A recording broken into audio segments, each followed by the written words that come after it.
Hello friends, मैं हृदयानंद भारद्वाज अपनी YouTube channel में स्वागत करता हूं। आज दोस्तों हम वर्कशॉप कैलकुलेशन एंड साइंस का पार्ट 2 लेकर के आए हैं, जिसमें 30 अति महत्वपूर्ण क्वेश्चन आंसर को सॉल्व करेंगे। इससे पहले मैं पार्ट 1 आप लोग को दे चुका हूं और उसमें बहुत सारे स्टूडेंट लोग का कमेंट था कि सर इसका पार्ट 2 भी बहुत जल्द डालिए। तो मैं पार्ट 2 में 30 MCQ को बहुत ही बेहतरीन तरीक़ा से सॉल्व करेंगे। अगर वीडियो हेल्पफुल रहेगा तो प्लीज़ वीडियो को लाइक कीजिएगा। तो आइए बिना देर किए हुए वीडियो को शुरू करते हैं। क्वेश्चन नंबर 31 है,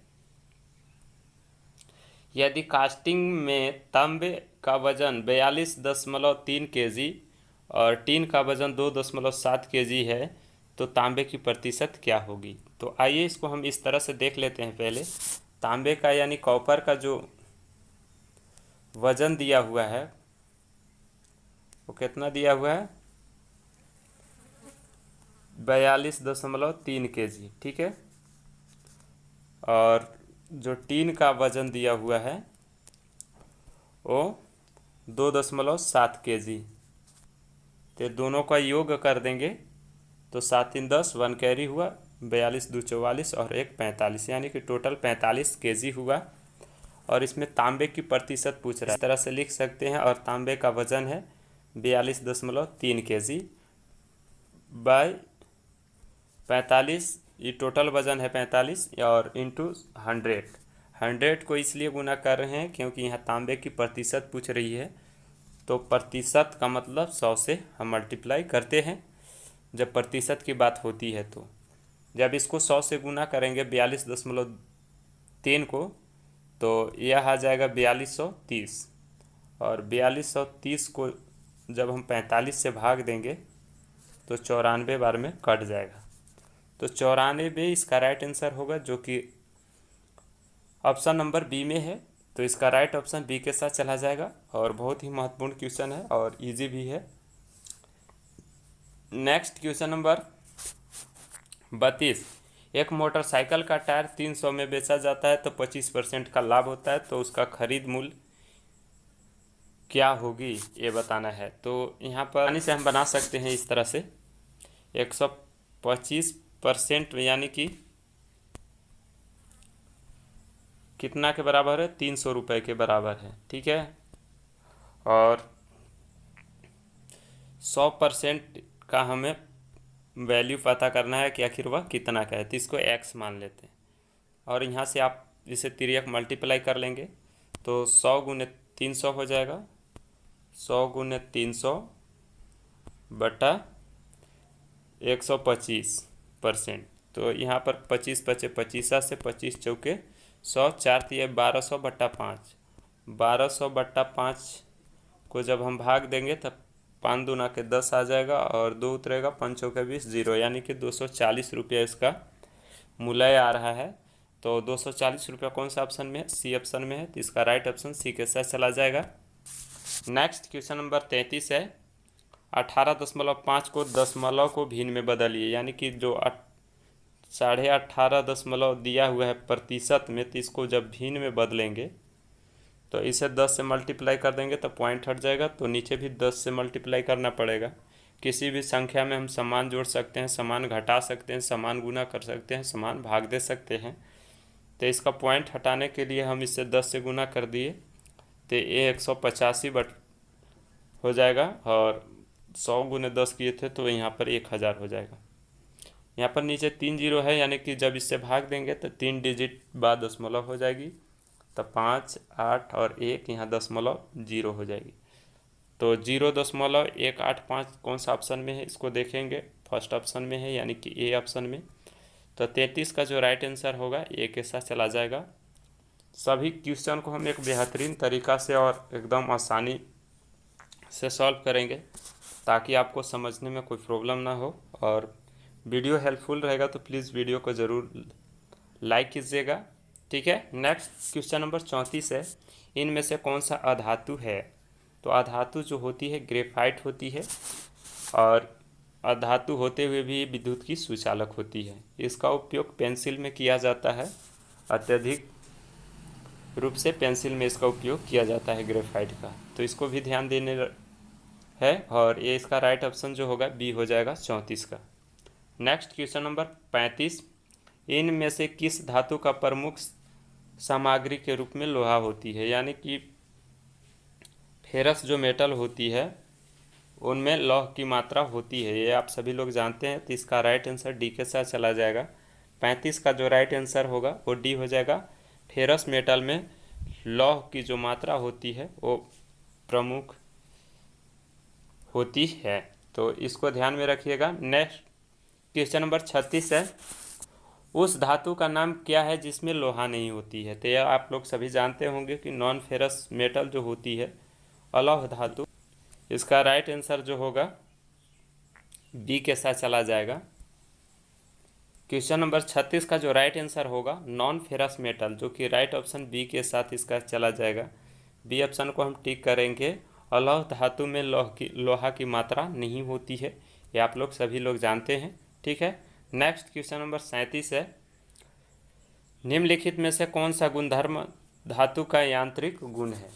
तो धातु का जो यांत्रिक गुण होती है वो डक्टिलिटी यानी कि तन्यता, इसके अलावा कठोरता, प्रत्यस्थता, भंगुरता, प्लास्टिसिटी, आघात्यवर्ता, ये जो होती है वो मेटल के प्रॉपर्टीज़ होती हैं, मैकेनिकल प्रॉपर्टीज़, ठीक है। तो इसको आप ध्यान में रखिएगा, अपनी नोट्स कॉपी में भी लिख लीजिएगा। नेक्स्ट क्वेश्चन नंबर 38 है, इनमें से कौन सा भंगुर धातु है? तो 38 का राइट ऑप्शन जो होगा ए हो जाएगा। कास्ट आयरन जो होती है भंगुर धातु के अंतर्गत आती है। यह बहुत ही महत्वपूर्ण क्वेश्चन है। नेक्स्ट क्वेश्चन नंबर है 39, धातु में कौन सा यांत्रिक गुण एक काटने का उपकरण लोचदार विरूपण के लिए प्रतिरोध प्रदान करती है? तो धातु को यांत्रिक गुण जो होती है वो कठोरता होती है। अभी हम आप लोग को बताएं कि एक यांत्रिक गुण जो कठोरता भी आती है, हार्डनेस जिसको बोलते हैं। तो हार्डनेस जो होती है वो लोचदार विरूपण में प्रतिरोध प्रदान करती है। कहने का मतलब है कि मान लीजिए कि कोई मटेरियल है ये और इसे हम फाइलिंग के द्वारा काटेंगे, तो इसकी तुलना में, ये पदार्थ की तुलना में ये फाइलिंग करेंगे, इसकी हार्डनेस अधिक होनी चाहिए, तभी ये अच्छी तरीक़ा से इसे काट पाएगा। और इसकी हार्डनेस, जो मटेरियल की हार्डनेस होगी, इस फाइल के तुलना में कम होनी चाहिए, तभी यह अच्छी तरीक़ा से काट पाएगा। तो इसको ध्यान रखिएगा। 39 का राइट आंसर जो होगा वो सी के साथ चला जाएगा, ठीक है। नेक्स्ट क्वेश्चन नंबर 40 है, धातु की कौन सा गुण के बिना फ्रैक्चर के अस्थायी विरूपण के गठन में सक्षम होती है? तो धातु का कौन सा गुण जो होती है वो अस्थायी विरूपण के गठन में सक्षम होती है, ये बताना है। तो क्वेश्चन नंबर 40 का जो राइट आंसर होगा उसे प्लास्टिसिटी कहते हैं, यानी कि सुघट्यता। सुघट्यता जो होती है किसी वस्तु का वह गुण जिसके कारण विरूपक बल हटा देने पर वस्तु अपनी मूल अवस्था में आने का प्रयास नहीं करती है, उसे हम सुघट्यता कहते हैं। तो सुघट्यता का ये एक एग्जाम्पल से समझते हैं। मान लीजिए ये कोई पदार्थ है और इसको हम खींच करके इसे इतना बड़ा कर दिए, ठीक है। इधर से दोनों तरफ से इसे खींचे तो ये इस साइज़ में हो गया, और जब ये साइज़ में हो गया तो यह फिर पुनः पूर्व अवस्था में आने का प्रयास नहीं करता है, उसको हम बोलते हैं सुघट्यता यानी कि प्लास्टिसिटी। और जो फिर अपनी पूर्व अवस्था में पुनः आ जाती है, यानी कि जितना बड़ा मटेरियल था उसी के अकॉर्डिंग आ जाती है, वो सुघट्यता, यानी कि बी ऑप्शन सही हो जाएगा। धातु का जो मूल अवस्था में अपना फिर आने का जो प्रयास नहीं करता है उसे हम सुघट्यता कहते हैं। और एग्जाम्पल है इसका गीली मिट्टी, मोम का टुकड़ा आदि। और इलास्टिसिटी यानी कि प्रत्यस्थता का जो उदाहरण है रबर है, स्प्रिंग है, इनके दो उदाहरण हैं, तो इसको भी आप ध्यान में रखिएगा। रबर को जब हम खींच करके छोड़ देते हैं तो फिर वह पुनः अपनी अवस्था में आ जाता है, और ठीक उसी प्रकार स्प्रिंग भी व्यवहार करता है, तो इसको आप ध्यान में रखिएगा। नेक्स्ट क्वेश्चन नंबर 41 है, धातु का कौन सा गुण जो बल लगने के पर वरुपत तथा बल हटने पर वापस अपने पूर्वावस्था में आने की क्षमता रखता है। तो अभी हम लोग जाने कि किसी भी धातु का वह गुण जब बल लगाएंगे तो वह फैल जाता है और बल हटाते ही वह अपनी पूर्वावस्था में आ जाती है, उसे हम जो कहते हैं प्रत्यस्तता यानी कि इलास्टिसिटी। ऑप्शन सी में है, इसको देख लीजिएगा, बहुत ही इंपॉर्टेंट क्वेश्चन है, इसको हम अभी पहले थोड़ी देर पहले इसको जाने। ठीक है, तो इसका राइट आंसर जो होगा इलास्टिसिटी यानी कि राइट ऑप्शन सी के साथ चला जाएगा। नेक्स्ट क्वेश्चन नंबर 42 है, इनमें से कौन सा धातु का गुण जिसमें धातु को गर्म करने पर पिघल जाती है। तो धातु का जो ये गुण होती है फिसिबिलिटी यानी कि गलनीयता जो होती है, गलनीयता के कारण कोई भी धातु जो होती है एक निश्चित तापमान पर पिघल करके द्रव के रूप में बन जाती है। तो इसका राइट ऑप्शन सी के साथ चला जाएगा। ठीक है, और आघात्यवार्ता जो होती है इसमें कोई भी धातु को पीटने पर वह फैल जाती है, उसे आघात्यवार्ता कहते हैं, इसको भी आप ध्यान में रखिएगा। ठीक है, नेक्स्ट क्वेश्चन नंबर 43, इनमें से किस मिश्र धातु का उपयोग विद्युत बल्ब के फिलामेंट में किया जाता है।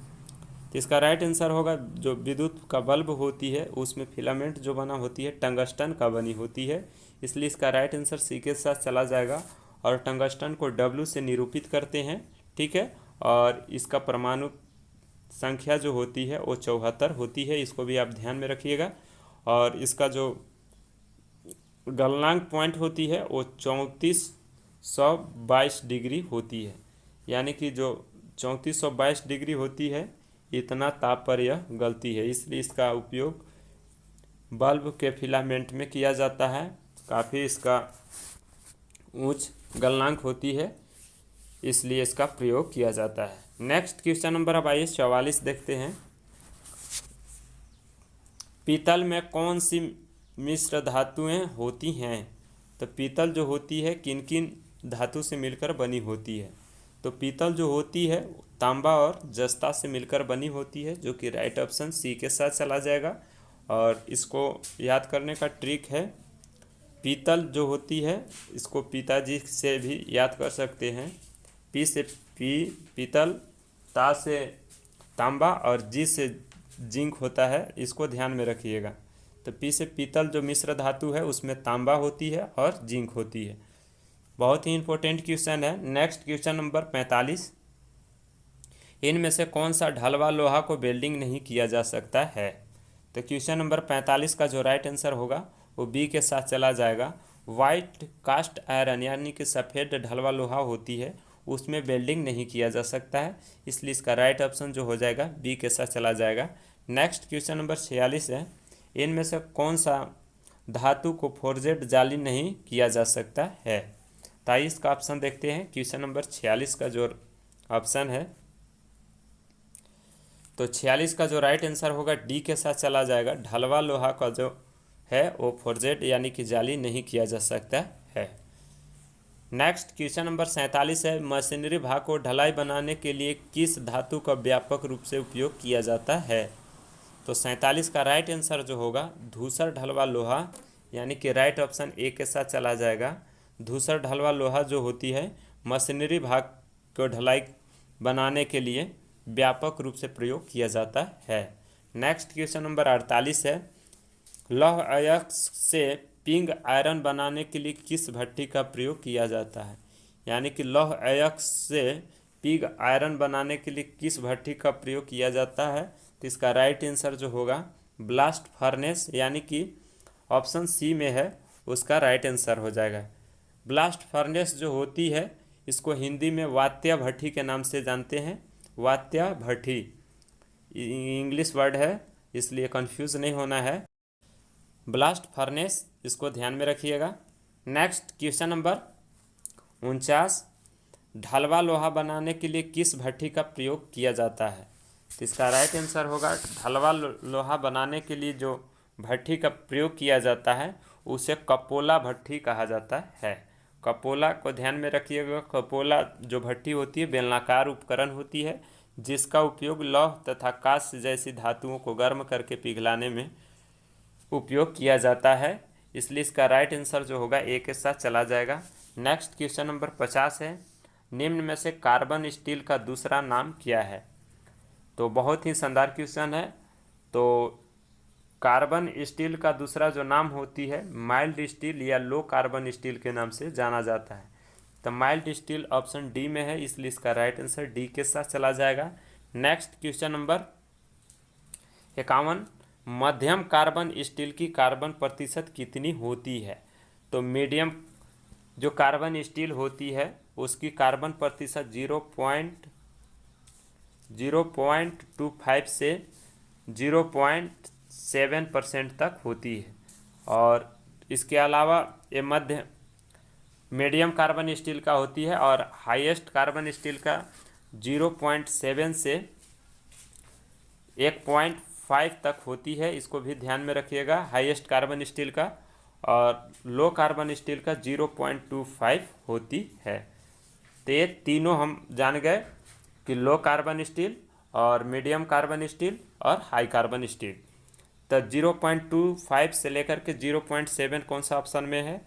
तो 51 का जो राइट आंसर होगा सी के साथ चला जाएगा। सी में जो दिया हुआ है ऑप्शन वो 0.25 से 0.7 नहीं दिया है, 0.5 दिया है, तो इसका राइट ऑप्शन सी के साथ ही चला जाएगा। लेकिन इसमें कार्बन की मात्रा 0.7% तक होती है, आप ध्यान रखिएगा इसे, ठीक है। नेक्स्ट क्वेश्चन नंबर देखिए, निम्न कार्बन स्टील का कार्बन प्रतिशत पूछ दिया है। तो यह हम लोग जाने अभी जस्ट कि निम्न कार्बन स्टील में जो कार्बन की प्रतिशत 52 का वो बी हो जाएगा 0.15 से लेकर के 0.25, यानी कि राइट आंसर बी के साथ चला जाएगा। तो इसका ध्यान में रखिएगा, ये कार्बन की परसेंटेज अभी हम लोग जस्ट जाने ऊपर में, तो इसे ध्यान में रखिएगा। नेक्स्ट क्वेश्चन नंबर, उच्च कार्बन स्टील का जो कार्बन प्रतिशत होता है उसको बताना है। यानी कि ये तीनों क्वेश्चन पूछ दिया, लो, मीडियम और हाई। तो ये 3 क्वेश्चन रिपीटेड हैं, इसको ध्यान में रखिएगा। तो 53 का जो राइट आंसर होगा 0.7 से लेकर के 1.5, यानी कि राइट ऑप्शन डी के साथ चला जाएगा इसका। यहाँ पर 0.7 नहीं दिया है, 0.5 दिया है, और उससे लेकर के 0.5 से लेकर के 1.5 तक दिया है, इसलिए इसका राइट आंसर डी के साथ ही जाएगा। कहीं कहीं 0.7 भी देता है, तो इसलिए कंफ्यूज नहीं होना है। 0.5 से लेकर के 1.5 तक जो होती है हाई कार्बन स्टील की में कार्बन की मात्रा होती है। नेक्स्ट क्वेश्चन नंबर 54, एल्युमिनियम का अयस्क होती है या क्या है। तो एल्युमिनियम जो होती है बॉक्साइट का अयस्क होती है, यानी कि राइट ऑप्शन सी के साथ चला जाएगा 54 का। और बॉक्साइट का जो अपेक्षिक घनत्व होती है वो 2.0 से लेकर के 2.6 तक होती है। तो इसको भी आप ध्यान में रखिएगा, 2.0 से लेकर के 2.6 तक। और यह भारत के बिहार, झारखंड, मध्य प्रदेश, उड़ीसा तथा कश्मीर, इसके अलावा कई राज्यों में बहुतायत से मिलती हैं, तो इसको आप ध्यान में रखिएगा। नेक्स्ट क्वेश्चन नंबर 55 है, धातु का वह गुण जिसमें धातु बिना टूटे तार के रूप में खींचा जाता है उसे डक्टिलिटी यानी कि तन्यता कहा जाता है। आघात्यवर्ता में फैलता है, हार्डनेस में कठोर होती है, और ब्राइटनेस इसका भी, ये सब इसका रॉन्ग ऑप्शन है। इसका राइट आंसर जो होता है, तन्यता गुण के कारण किसी भी धातु को पीटने पर तार के रूप में खींचा जा सकता है, पतली तार के रूप में। और सबसे अत्यधिक जो तन्य धातु होती है सोना होती है, तो इसको भी ध्यान में रखना है। सोना का संकेत क्या होता है आप लोग जरूर बताइएगा कमेंट बॉक्स में। नेक्स्ट क्वेश्चन नंबर 56 है, निम्नलिखित में से कौन सा एक कुचालक है। तो इसका राइट आंसर होगा 56 का माइका जो है, यानी कि अबरक जिसको बोलते हैं, वो विद्युत का कुचालक होती है, तो इसको ध्यान में रखिएगा।